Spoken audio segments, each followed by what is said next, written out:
Dice Hebreos 12:2, puesto los ojos en Jesús, el autor y consumador de la fe, el cual por el gozo puesto delante de él sufrió la cruz, menospreciando lo oprobio, y se sentó a la diestra de Dios. Y meditábamos en días anteriores en varias verdades.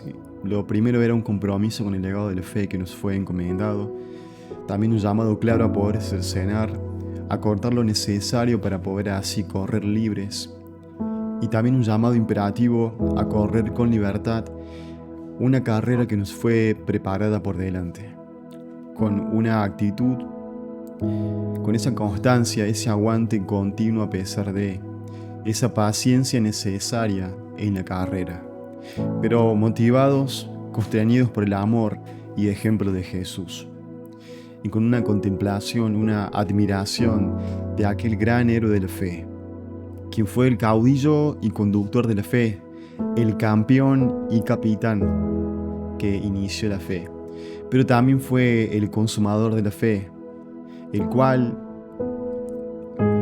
corrió esta carrera con un consuelo motivador puesto delante de él. Y esta mañana quisiera que podamos meditar en esta expresión que es tan corta, tan breve, pero tan profunda, y que es que Jesús sufrió la cruz. Que pensemos en esa crucifixión cruenta y dolorosa de Cristo. La cruz fue una pesada carga que Jesús tuvo que soportar en ejemplar obediencia al Padre y por la salvación del mundo. Como nos dice un comentario bíblico, la cruz de Cristo representa su muerte como sufrimiento y la conecta con la maldición del pecado. La cruz muestra esta peculiar forma de su muerte, que implicó sufrimiento, vergüenza, rechazo y humillación. Fin de la cita. Y la verdad que no hay dudas que Jesús lo hizo con total entereza, valor, abnegación y amor. Comenta F.F. Bruce acerca de la crucifixión, y dice él: morir crucificado era alcanzar las profundidades más terribles de la desgracia. Era un castigo que era reservado para aquellos que eran considerados menos aptos para vivir entre los hombres, un castigo para subhombres. Y sigue comentando F. Bruce: los ciudadanos romanos habían sido exceptuados de una muerte semejante por medio de un estatuto antiguo. La dignidad del hombre romano estaría mancillada si se le asociaba con cualquier cosa tan vil como la cruz. Para los esclavos y criminales de baja calaña, se la consideraba como un medio adecuado de ejecución y un formidable medio de disuasión para otros. Fin de la cita. Y en aquellos tiempos no había peor método de castigo que la cruz, lo que era un instrumento de tortura terrible y agonizante para los criminales, reos de muerte.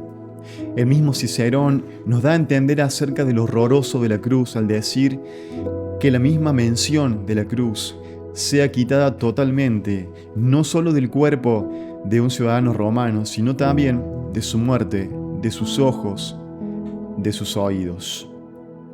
Y aquí no se está hablando de un leve y breve sufrimiento, sino de uno que es necesario aguantar con absoluta valentía y confianza, motivado y sostenido por una clara convicción. Recordemos que su consuelo motivador de Cristo fue el gozo puesto delante de él. De otra manera, es inexplicable que Cristo se haya dispuesto con tal fiel obediencia a sufrir y morir en esa cruz por mí, un rebelde pecador, enemigo suyo, quien solo le diera la espalda. Y esto es lo que nos va a sugerir el vocablo griego hupomeno, el cual es una forma intensificada de meno. Y no solo que existe un sufrimiento por atravesar, sino que hupomeno tiene la idea de permanecer bajo ese sufrimiento todo el tiempo que se requiera, sin dar un paso al costado, sin retrocesos, sin desistir de tal carga. Recordemos lo que decía el profeta Isaías en cuanto al Señor, que el castigo de nuestra paz fue sobre Él, y por su llaga fuimos nosotros curados. Jesús no retrocedió ni huyó ante el sufrimiento que sabía que debía padecer, sino que perseveró firme en su lugar. Lucas 22:42 nos da a entender esto, al decir Jesús: Padre, si quieres pasa de mí esta copa, pero no se haga mi voluntad, sino la tuya.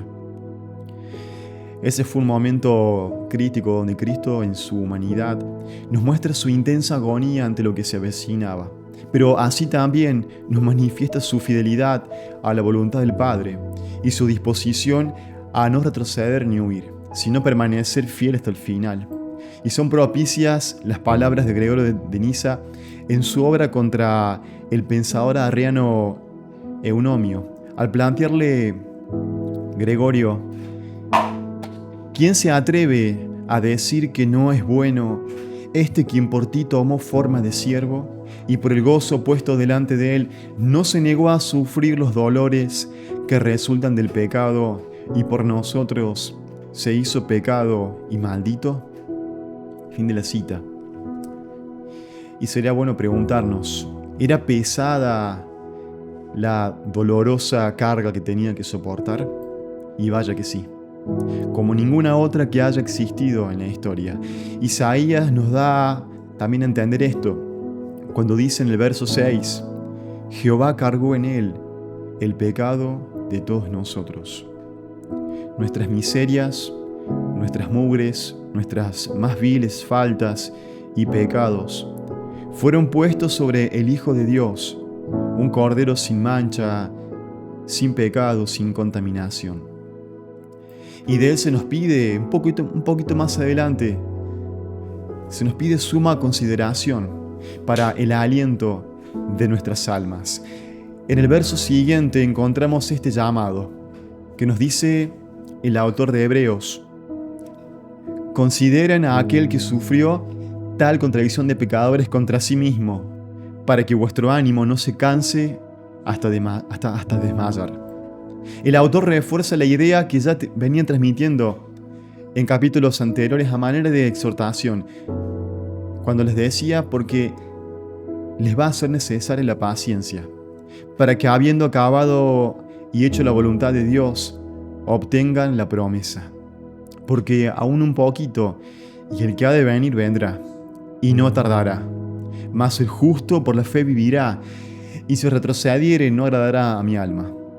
Pero dice el autor de Hebreos: vos y yo no somos de los que retroceden para perdición, sino de los que tienen fe para preservación del alma.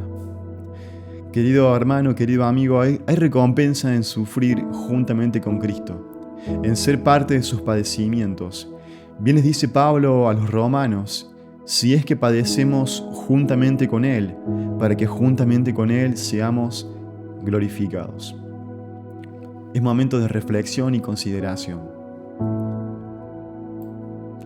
Una reflexión tanto que nos lleve a la devoción misma de Jesús, a decir como el apóstol Pablo: el amor de Cristo nos constriñe. De tal manera que no nos queda otra opción que rendirnos a tal amor, a ese máximo amor en la historia, y vivir solamente por Él y para Él. Y sería bueno que hoy nos preguntemos: ¿llegamos a ser conscientes de las terribles consecuencias de nuestros pecados y de lo horroroso y doloroso que fue el padecimiento de la cruz por el Señor? ¿Llegamos a dimensionar y conmovernos de tal manera por ese alto precio que Jesús tuvo que pagar para poder así vos y yo ser reconciliados con el Padre? ¿Valoramos a aquel varón de dolores, experimentado en quebrantos, que sufrió en fiel obediencia esa cruenta y dolorosa cruz a nuestro favor? ¿Lo amo de esa misma manera? Dice el himno compuesto por Kate Whitford: en la cruenta cruz, el Señor Jesús por mí en el Calvario se entregó. Tanto fue el amor del buen Salvador, que del alto cielo descendió Cristo, príncipe de gloria. En la cruz por mí su vida dio. Cristo despreciado, herido, agonía aguda soportó. Cerca de la cruz del Señor Jesús, el gentío le vituperó. Por mi salvación, en su compasión, el gran precio de ella allí pagó. Y dice el coro de este himno: Cristo, quien fue sin pecado, mis pecados en la cruz llevó. Fue por mí que el Salvador allí, en la cruz, me redimió. Dios te bendiga en este día.